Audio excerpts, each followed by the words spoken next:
Në këtë skem prekse, Nare shpërthej në ankth dhe dëshpërim teksa i tregon Aljes për gjendjen e rënd të Shahinit. Ajo është e tronditur nga ajo që ka parë dhe ndihet e pafuqishme përballë situatës. Shahini është i lënduar, nuk reagon dhe gjithçka rreth tyre duket sikur po shembet.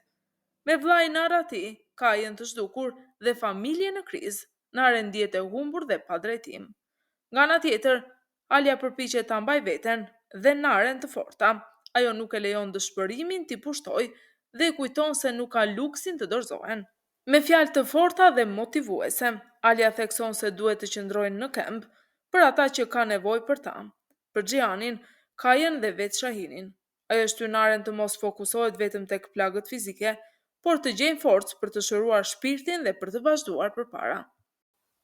Në anën tjetër, Sadakati e mbushur me zemërim dhe zhgënjim, shpërthen ndaj Nares me fjalë tepër të rënda.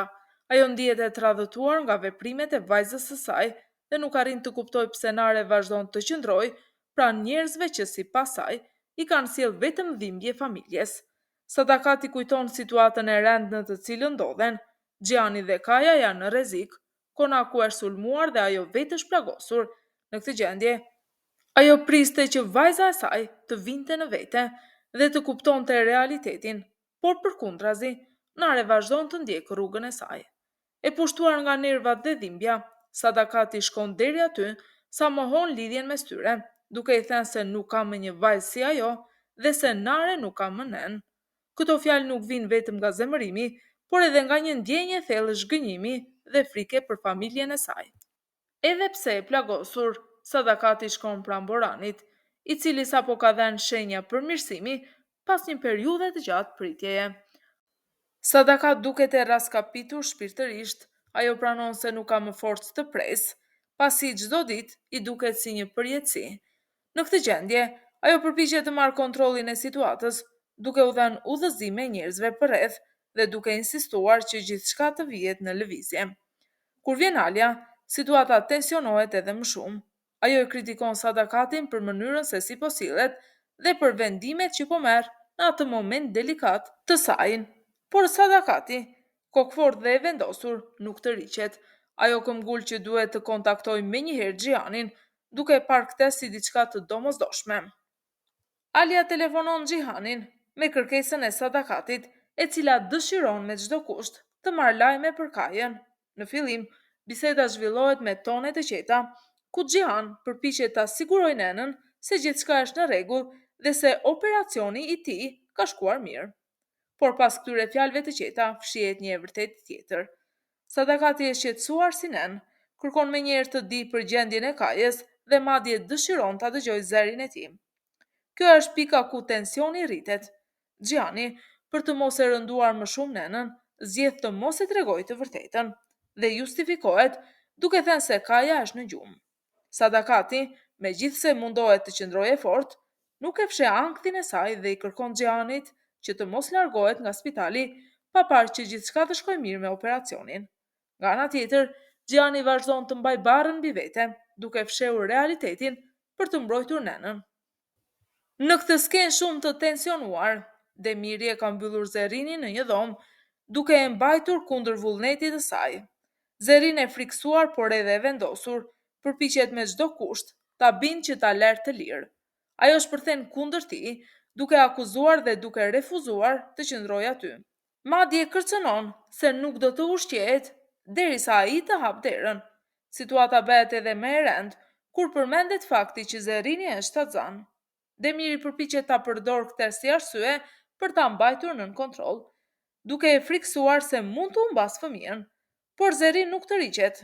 Ajo i kundër përgjigjet me kërcënime, duke lënë të kuptohet se mund të zbulojë sekrete të mëdha që do ta vinin Demirin në vështirësi.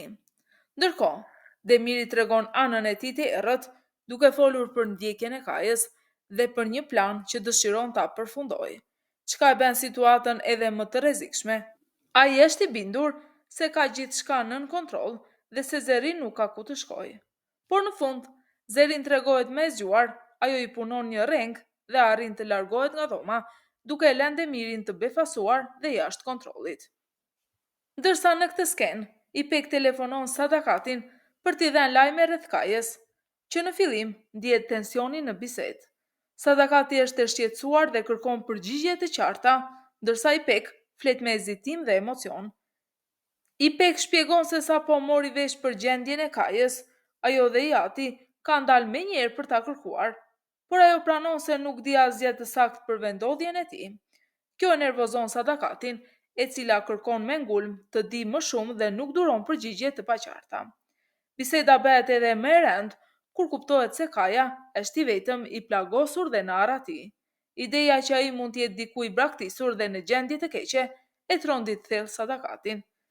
Në këto rrethana, Alia telefonon Xhihanin për ta njoftuar se Sadakati tashmë ka mësuar nga Ipek për gjendjen e rëndë të Kajës, që në fillim të bisedës ndihet frika dhe tensioni, pasi Alia është e tronditur dhe mezi arrin ta ruajë qetësinë. Ajo shpjegon se situata është bërë edhe më e vështirë për shkak të kërkimeve nga policia, por gjë që ka penguar lëvizjet e tyre dhe ka vonuar gjithçka. Nga ana tjetër, Xhiani është i përqendruar tek një pyetje që e mundon më shumë se çdo gjë. A do të ndikojë vonesa e operacionit në shikimin e Kajës? Alia përpiqet të japë një përgjigje, por edhe ajo është e pasigurt. Ajo i përcjell atë që kanë thënë mjekët, nëse operacioni vonohet, ekziston rreziku që Kaja të humbas shikimin. Kjo e bën momentin edhe më dramatik, pasi rritet frika për pasojat që mund të jenë të pakthyeshme. Megjithatë, mes gjithë kësaj pasigurie, Alia përpiqet të japë edhe pak shpresë, duke i kërkuar Xhihanit të qëndrojë fort dhe të kujdeset për veten, sepse vetëm kështu mund ta përballojë këtë sfidë. Zerin shkon për të gjetur Kajën, i cili ndodhet në një situatë të rrezikshme, pasi ka rënë në një grop të thellë. Mes thirrjeve plot panik dhe frikë, ajo arrin ta gjejë dhe përpiqet me çdo kusht ta shpëtojë, duke i kërkuar t'i jap dorën. Por Kaja, i dobësuar dhe në gjendje të rëndë, heziton dhe ka frikë se mos e rrezikon edhe atë. Pavarësisht paralajmërimeve, Zerin nuk të riqet. Ajo është e vendosur ta nxjerrë nga aty dhe nuk pranon ta lërë vetëm. Por situata merr një kthes tragjike kur gjatë përpjekjes për ta shpëtuar, edhe Zerini rrëshqet dhe bie në të njëjtën grop. Tani të dy ndodhen të bllokuar pa rrugë dalje të lehtë, ndërsa rreziku rritet çdo moment. Duke parë gjendjen e rënduar të Kajës, Zerin nuk i përmban dot lotët. Ajo thyet emocionalisht, por njëkohësisht përpiqet të qëndrojë fort për të, duke i qëndruar pranë në këtë moment kritik. Në këtë skenë të fundit, situata arrin në një pikë shpërthyese, kur Demir shfaqet me armë dhe ja drejton Kajës, duke e kërcënuar hapur që të largohet nga Zerini. I verbuar nga xhelozia dhe urrëtia, ai është gati të tërheqë këmbën në çdo moment. Në mes të këtij rreziku, Zerin tregohet jashtëzakonisht e guximshme. Ajo i del përpara Kajës dhe i lutet Demirit të mos e qellojë, duke rrezikuar jetën e saj për ta mbrojtur atë. Momenti bëhet edhe më i fortë emocionalisht, pasi gjithçka duket sikur do të përfundojë në tragjedi. Në çastin më kritik, mbërrin Xhiani dhe ndryshon rrjedhën e ngjarjes. Ai vendos armën Demirit në kokë, duke marrë kontrollin e situatës.